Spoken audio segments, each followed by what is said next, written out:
کہ بیٹا تکلیف نہیں آئے گی نا تو بلڈ نہیں ہو سکتے آپ. واقعی میں آج تجربے سے کہہ رہا ہوں اپنی زندگی کے کہ وہ وقت اور وہ راتیں اگر نہیں آئیں گی تو پھر وہ کلام میں وہ حسن نہیں آ سکتا، وہ آواز میں سوز، وہ جگر میں درد، وہ کلیجے کے اندر وہ احساس پیدا نہیں ہو سکتا جب تک کہ تو تکلیف نہیں کرتی. لوگ مجھ سے ایک سوال بہت کرتے ہیں، how to be a motivational speaker. میں موٹیویشنل اسپیکر کیسے بنوں؟ میرا پہلی ریسیپی ہے اس کو تکلیف کاٹ بیٹا. رٹا توتوں سے تقریروں سے کلیجے نہیں ہلا سکتا تو کر کے دی ہوں گی نا کبھی زندگی میں، تو بہت کم تقریریں پریپیئر کر کے دیتا ہوں، اس میں وہ آ ہی نہیں سکا جب تک کہ وہ یہاں سے نہیں نکلی آواز. تو بیٹا یہ کیا ہو انسان، غم کیسے بڑا ہوگا؟ جنگیں بڑی ہوں انسان، جنگیں بڑی کیسے ہوں گی؟ کنویں سے باہر نکلے انسان اپنی زندگی سے. کنویں سے باہر کیسے نکلے گا؟ کمفرٹ زون چھوڑے اپنا، برادری کا، زبان کا، لینگویج کا، علاقے کا، ملک کا، اور پتہ نہیں کتنے کتنے قسم کے باعث ہیں ہمارے کمیونلزم کا، فرقوں کا، یہ جو تفریق کے باہر نکلے اس میں سے، آئے اس گرے زون میں بلیک اینڈ وائٹ سے جہاں کوئی اس کا اپنا نہیں ہے. تبھی تو درد ہوگا اس کو. کنویں میں بیٹھ کے بڑی بڑی باتیں کلیم کرنا بڑے آسان ہے.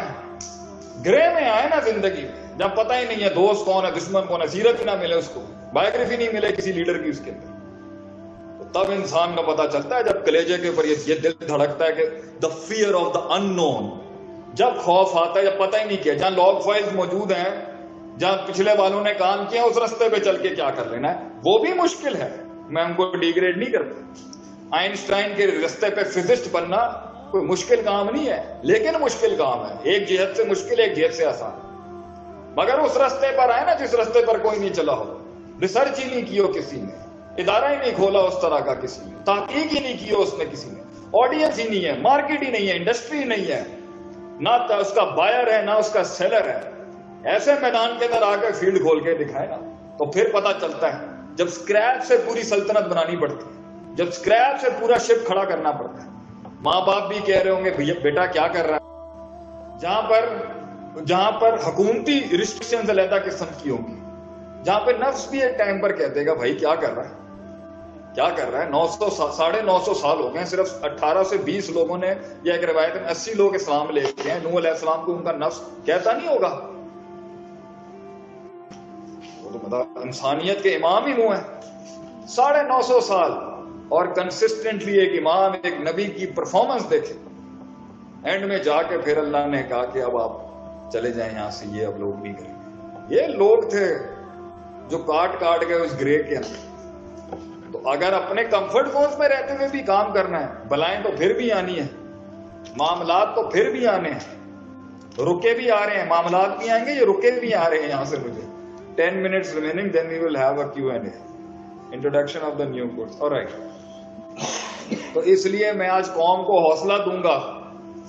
وہ بچے جو آج 20 سال کے بیٹھے ہوئے ہیں، اور وہ جو 25-30 سال کی نئی شادیاں ہوئی ہیں، ابھی ایک بچہ ہونے والا ہے یا ہو چکا ہے، یا ابھی جاب چینج کی ہے یا جاب سوئچ کی ہے کریئر کی، میں کہہ رہا ہوں بیٹا، اور بڑے رسوخ سے کہہ رہا ہوں بیٹا، اور میں اپنی قوم کے بچوں، بھائیوں، بہنوں کو میں کہتا ہوں، شادیاں جن کی ہوئی ہیں، سسرال میں جن کی نہیں بن رہی، ساسوں کی سیاست چل رہی ہے ان کے خلاف، اور میں ان ماؤں کو کہتا ہوں جن کے خلاف بہوؤں کی سیاست چل رہی ہے، میں سب کو کہتا ہوں گھبرانے کی کوئی ضرورت نہیں ہے. یہ تو چلتی ہیں تجھے اونچا اڑانے کے لیے، یہ ہوائیں تو بنی ہیں عقاب کو اونچا اڑانے کے لیے. یہ نہ ہوتی تو لوگ دنیا میں کیسے وہ جو اتنا سا دل کا جو کبھی ایک ہوا سے ہل جاتا تھا، ارے وہ چٹان بنتا ہی اسی طریقے سے، یہ کاٹ کے، یہ تکلیفیں کاٹ کے. وہ لوگوں کے درس کے اندر وہ رکت آتی ہی تب ہے جب ان کے تیر چلے ہوتے ہیں سینے کے. تو لوگ کہتے ہیں نا بتائیں جی ہم ابوالکلام کیسے بنے.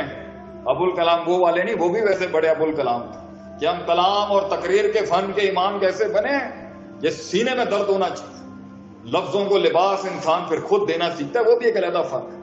مگر جب تکلیف ہی نہیں، اور غم کے اوپر بھی وہی ایٹیٹیوڈ، وہی نیٹی گریٹیز، یہاں شراب چل رہی ہے، وہاں دوسرے حرام کام چل رہے ہیں، تو یہ تو بھاگنا ہو گیا نا، یہ تو بھاگنا ہو گیا زندگی سے، یہ تو بھاگنا ہو گیا چیلنج سے.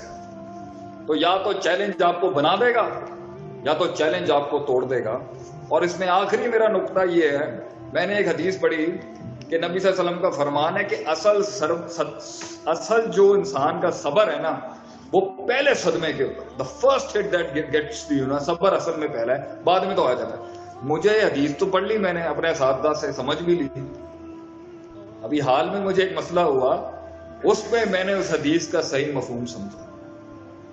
جب انسان کو تکلیف آتی ہے نا, پرابلم کا سر پیر ہی نہیں پتا ہوتا کہ یہ پرابلم کا سر کہاں ہے, منہ کہاں ہے اور پیر کدھر ہے. آپ کو اس کا فرنٹ بیک ہائی لوز نٹی گریٹی پتہ ہی نہیں ہوتی کہ اس کی نیچر کیا ہے پرابلم. تو اس میں انسان مچھلی کی طرح تڑپتا ہے تکلیف کے اندر, کیونکہ اور اس میں جتنے ایکسپیریمنٹیشن وہ کر رہا ہوتا ہے نا, وہ سارے اس کے اینٹی جا رہے ہوتے ہیں. اس دور کے اندر جو اصل صبر ہے نا, کہ جب انسان کو ابھی جیسے کوئی مصیبت شروع ہوئی, 50 دن پہلے بے وفائی کر دی گئی ہے, ابھی 20 دن بعد پتا چلنا ہے کہ اندر میں 6 مہینے سے پلاننگ ہو رہی تھی مجھے مارنے کی, ابھی 2 مہینے بعد پتا چلنا ہے کہ انہوں نے میرا حق مار لیا ہوا اندر سے, ابھی 4 مہینے بعد پتا چلنا ہے کہ وراثتوں کے سودے ہو چکے ہیں, ابھی 2 ہفتے بعد پتا چلنا ہے کہ اندر سے میرے بندے خرید لیے گئے ہیں. اولاد بے وفا عذاب ہے, یہ پکڑ ہے, ریکٹیفیکیشن ہے, ریڈینس ہے, ریڈیمپشن ہے. اصل صبر اس وقت کا اللہ کہتا ہے اس میں غیر شرعی غیر اخلاقی کام نہ کرے, ہولڈ دے, ٹکا رہے اپنے قدموں پہ, جمع رہے اس ٹائم, پیچھے نہ گھبرائیں بھی نہیں. وہ جو ہٹ لگتی ہے نا, بس جب پتا چل جاتا ہے کہ کیا ہوا ہے, اور جب پتا چل جاتا ہے کہ کس نے کیا کیا ہوتا ہے, تب تو صبر آ ہی جاتا ہے کہ بھائی یہ تھا مسئلہ. لیکن جب پتا نہیں ہوتا نا, اصل صبر تب ہے. باقی ٹائم